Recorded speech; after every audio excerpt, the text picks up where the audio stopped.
Ayu Ting Ting mengungkap alasan sebenarnya batal nikah dengan Aditya Yusman meski sudah lamaran dan tinggal menunggu hari.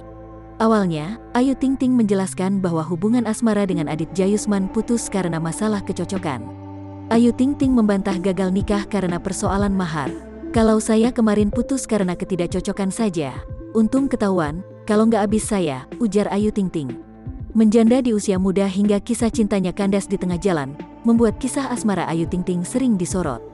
Ayu Ting Ting memang dicap kurang beruntung di kisah percintaannya. Hingga kini, Ayu Ting Ting masih menjanda pasca cerai dari Angie Baskoro 8 tahun silam.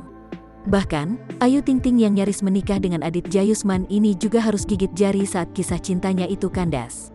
Padahal diketahui Ayu Ting Ting dan Aditya Yusman saat itu akan segera menikah.